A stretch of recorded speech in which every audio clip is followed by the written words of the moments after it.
The House chamber was alive with chatter as Representative Jasmine Crockett walked to the podium. The debate over education funding had been heated all morning, with members sharply divided along party lines.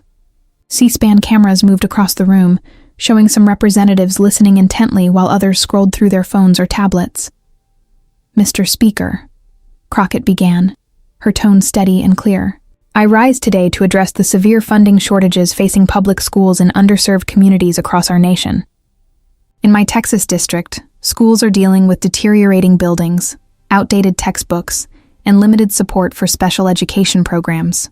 She paused, glancing at her notes. "The bill before us proposes a 12% cut to federal education funding compared to last year. These cuts would fall hardest on the students who can least afford it." "Will the gentlewoman yield for a question?" came a voice from across the chamber. The camera turned to reveal Representative Matt Gaetz, standing with a smirk at his microphone. Without waiting for permission, he continued, "I'm just wondering if the gentlewoman from Texas actually read the bill she's criticizing, or if she's more interested in repeating Democratic talking points than understanding basic math." His remark drew murmurs from both sides of the aisle. The Speaker pro tempore looked toward Crockett. "Does the gentlewoman yield?" Crockett paused, scanning the room calmly. "I yield for a question," she said, "not a speech." Her composed tone contrasted sharply with Gaetz's smug confidence. "My question is simple," Gaetz continued, his voice dripping with sarcasm. "Since the gentlewoman is so concerned about education, maybe she can educate us on which page of this bill contains these so-called cuts. Or is she just reading from what her staff wrote for her today?" The chamber fell silent. While interruptions were routine during debates, the personal nature of Gaetz's jab crossed an unspoken line of congressional decorum. Every eye turned to Crockett, who stood motionless for a moment at the podium. What happened next would dominate political coverage for weeks and permanently reshape Matt Gaetz's career in Congress. Before we continue with this pivotal exchange that shifted the balance of power in Congress, make sure to like this video and subscribe for more coverage of key political moments often overlooked by mainstream media. Representatives Jasmine Crockett and Matt Gaetz represented two sharply different visions of congressional leadership and communication. Matt Gaetz, representing Florida's 1st District since 2016, had built his political brand on bold rhetoric and unwavering loyalty to former President Donald Trump. Known for his aggressive style, Gaetz was a constant presence on cable news and social media, where his controversial remarks routinely made headlines. Gaetz treats Congress like a stage, one political analyst noted. He focuses on viral moments and media attention rather than legislative outcomes. Despite multiple terms in office, Gaetz's legislative record was thin. According to official records, he had sponsored over 40 bills, but only one, a minor post office renaming, had become law. His true influence came not from policy achievements, but from his ability to dominate headlines and energize his political base. However, his career had been clouded by numerous ethics controversies. He faced investigations over alleged sexual misconduct, drug use, and misuse of campaign funds, allegations he strongly denied. While never formally charged, these scandals left a lasting mark on his reputation, even among his Republican peers. Jasmine Crockett, by contrast, embodied a completely different approach.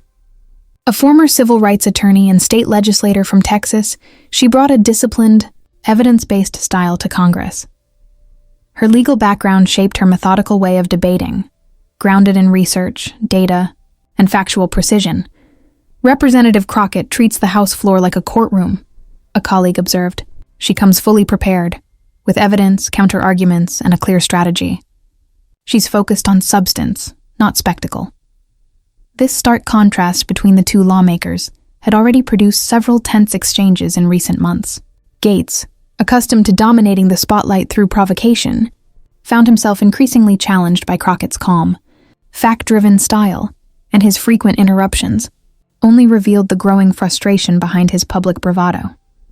Democratic colleagues had begun to notice that Matt Gaetz seemed unusually determined to interrupt Jasmine Crockett's speeches, perhaps recognizing the challenge her factual, well-researched style posed to his performance-driven approach. The particular House session that would soon become infamous was convened to debate H.R. 4762, the Educational Opportunity and Excellence Act, a Republican-sponsored bill proposing major changes to how federal education funds were distributed. Republicans described the bill as an effort to streamline inefficiencies and reduce bureaucracy, while Democrats warned it would amount to deep cuts to essential educational programs. As the debate unfolded, members from both parties delivered predictable partisan arguments. Republicans emphasized local control and the elimination of waste, while Democrats highlighted the specific programs and communities that would lose vital funding. What made Crockett's remarks stand out was her preparation. Instead of relying on broad political talking points, she had studied the 341-page bill line by line, identifying precise sections that would impact school districts nationwide, including several in Republican strongholds. Her staff had even compiled a detailed analysis showing how each district would be affected, including those in Gaetz's own Florida constituency. Equally significant, Crockett had done her homework on Gaetz's record.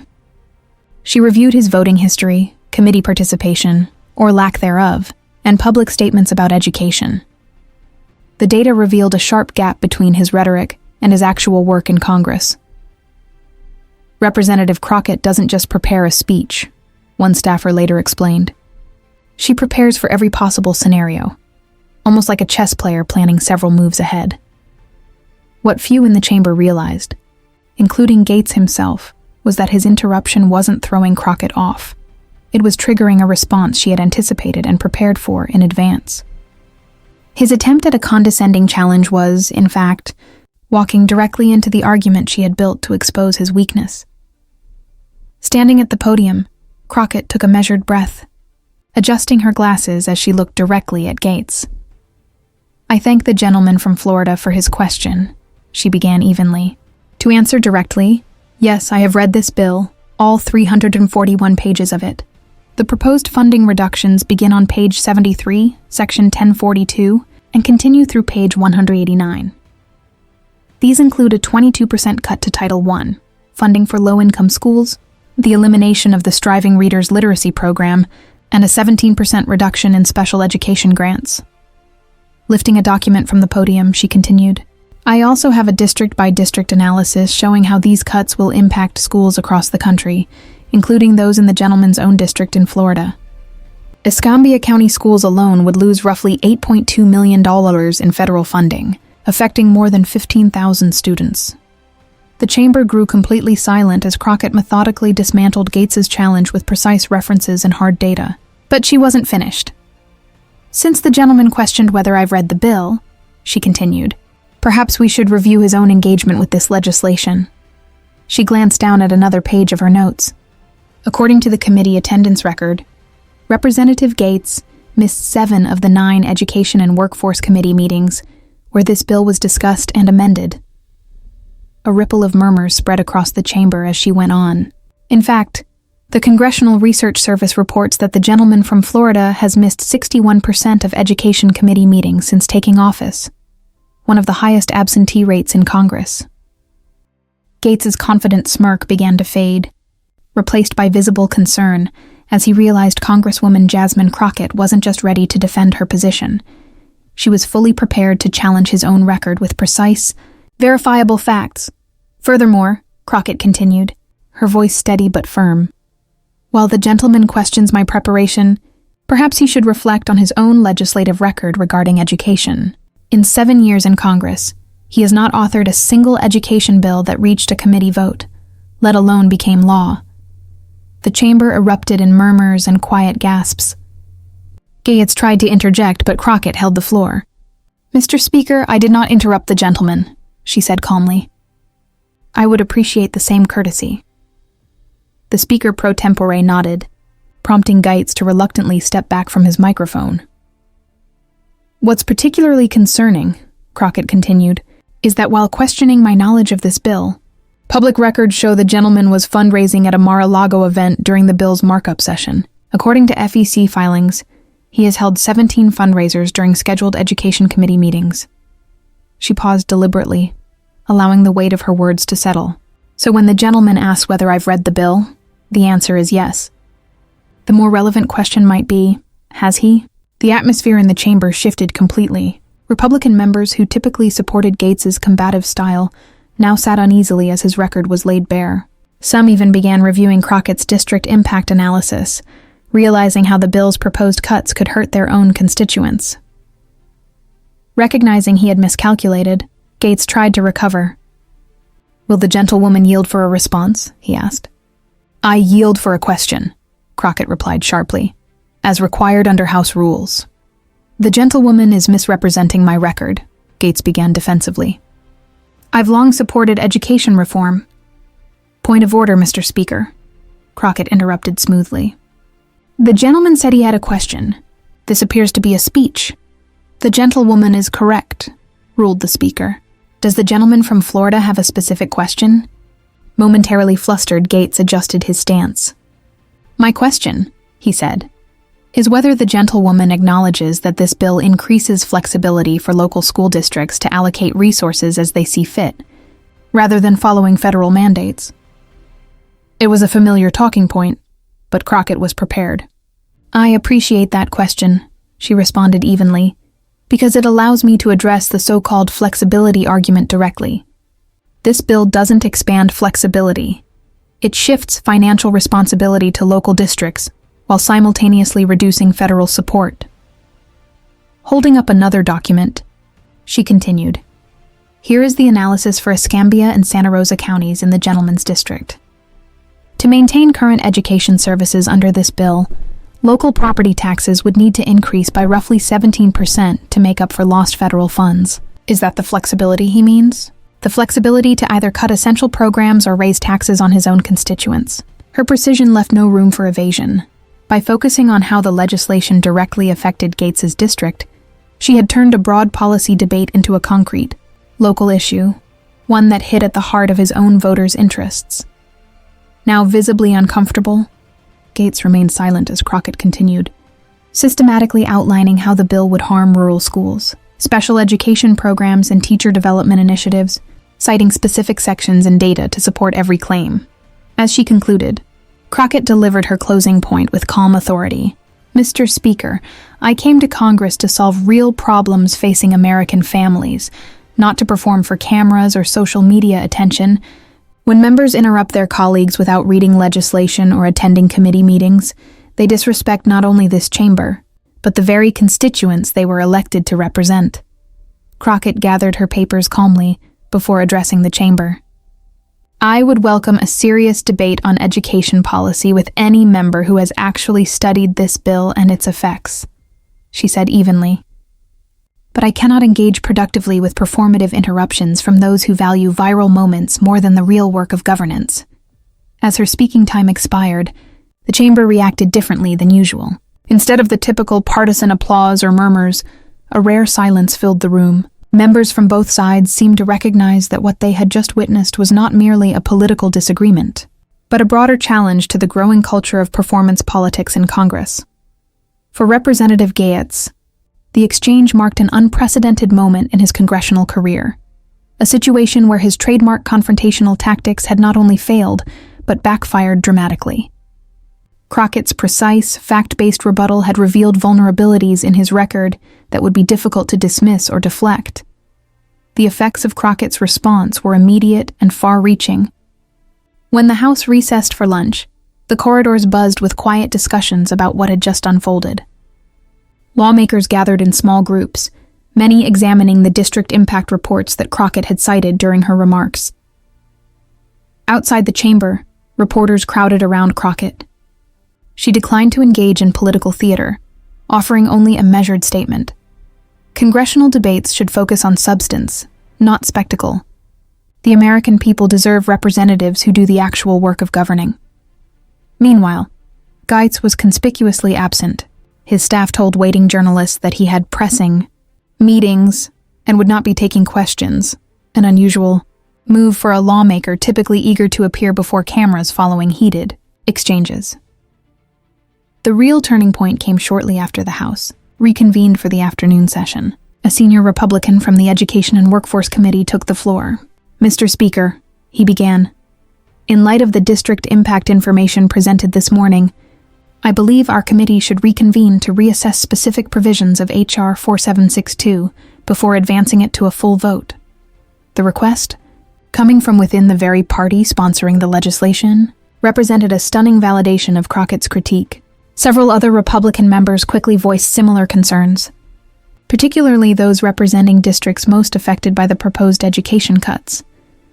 "I've reviewed Representative Crockett's analysis," one Republican noted, "and the projected effects on rural schools in my district are troubling. I cannot, in good conscience, support this bill as it stands." This unexpected wave of reconsideration from the majority party was unprecedented for a bill initially expected to pass along strict party lines. Recognizing they no longer had the necessary votes, the bill's sponsors reluctantly agreed to return it to committee for revision. But the fallout for Gaetz went far beyond this single legislative setback. Clips of Crockett's calm yet forceful dismantling of his arguments quickly spread across social media and major news outlets. Back in his home state, headlines told the story plainly. The largest newspaper in Pensacola ran a front-page piece titled, "Presentation or Performance? Gaetz's Congressional Record Under Scrutiny." The article detailed his committee absences, limited legislative achievements, and compared his record to those of other Florida representatives. What had started as a routine floor debate on education, funding had evolved into a defining moment, one that reshaped perceptions of both lawmakers and underscored the growing divide between governance and performance in American politics.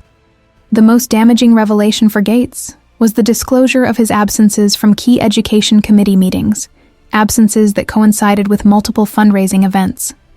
This detail struck a chord with constituents deeply concerned about the state of their local schools and education funding.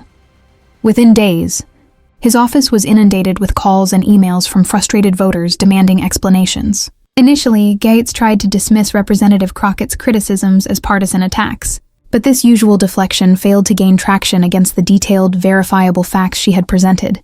Even his most loyal media allies found it difficult to defend his record when confronted with clear attendance and voting data. The turning point came about a week later. The largest teachers' association in his district publicly announced that it would begin meeting with potential primary challengers for the next election cycle, a stunning development. From a group that had previously stayed neutral in Republican primaries, this move signaled a serious shift in local political dynamics and posed a direct threat to Gaetz's re-election prospects. Recognizing the potential fallout, Gaetz organized an emergency town hall meeting in his district. But the event revealed a different side of the congressman. Gone was the usual bravado and soundbite-heavy performance. Instead, attendees saw a representative who had come armed with concrete policy proposals, and who spent most of the meeting listening to constituent concerns rather than dominating the conversation. It was like he finally realized he actually had to do the job, not just talk about it, remarked a local civics teacher who attended the event. The effects of the Crockett-Gaetz exchange extended well beyond one lawmaker. Other members of Congress, known for prioritizing media attention over legislative work, began adjusting their approach. The high-profile incident had exposed a new vulnerability. Lawmakers who neglected substantive duties now risked public accountability on a national stage. Committee chairs soon reported noticeable improvements in attendance, especially among members who had previously skipped sessions regularly. On the House floor, representatives once famous for theatrical interruptions became more measured and policy-focused in their questioning, often citing data and legislative text rather than resorting to partisan sound bites. Most importantly, the House Education and Workforce Committee reconvened to revise H.R. 4762, the Education Opportunity and Excellence Act.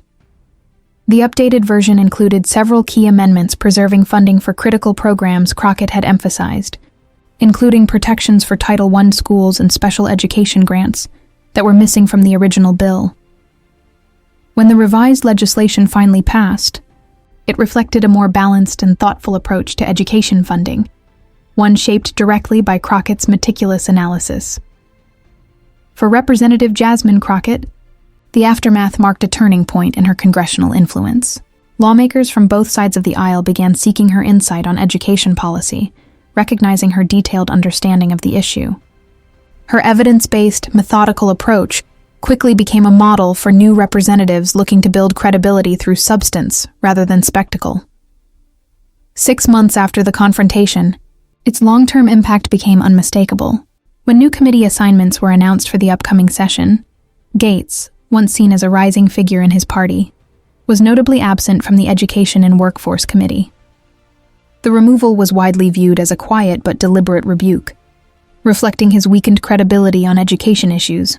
In his place, leadership appointed a freshman, Republican with a professional background in school administration, someone who had campaigned on a promise to prioritize policy over performance. The message from party leadership was clear.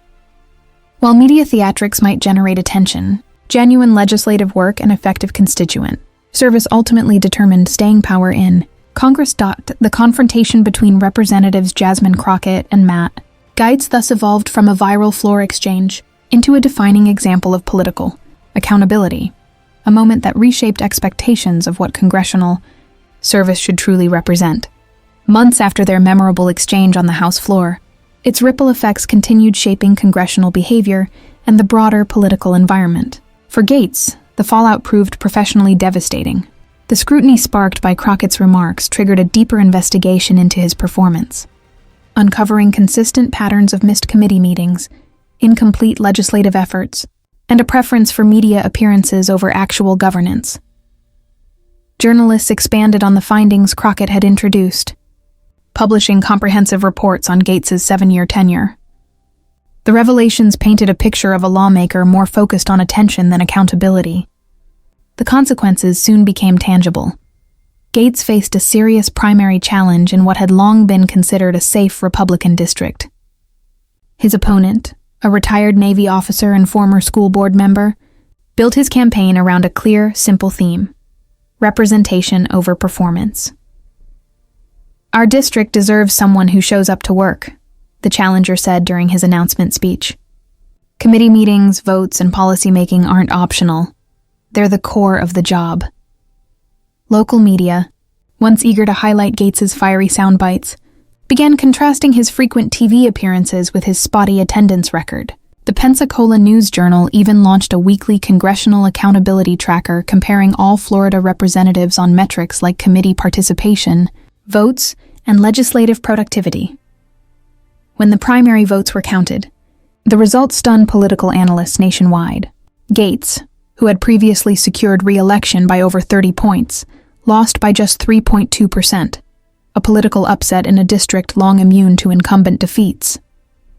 In his concession speech, a visibly reflective Gaetz admitted, "I came to Washington to challenge the system, but I may have mistaken disruption for distraction. My constituents have reminded me what real representation means." For Crockett, the aftermath took a very different path. Rather than capitalizing on her growing national visibility, she doubled down on substantive legislative work. Her office became recognized for detailed policy analyses that lawmakers across party lines frequently consulted before major votes. What Representative Crockett achieved wasn't merely a debate win, noted a congressional studies professor. She redefined freshman effectiveness, grounded in expertise, not theatrics. Her approach soon became a benchmark for new members entering Congress. Many cited her as a model, campaigning on commitments to focus on committees and policy substance, rather than media presence. Political analysts dubbed this shift the Crockett effect. Its influence was measurable. Committee attendance rose sharply. Floor speeches grew shorter but more focused, and hearings became more data-driven, with members arriving prepared with specific evidence rather than broad partisan rhetoric.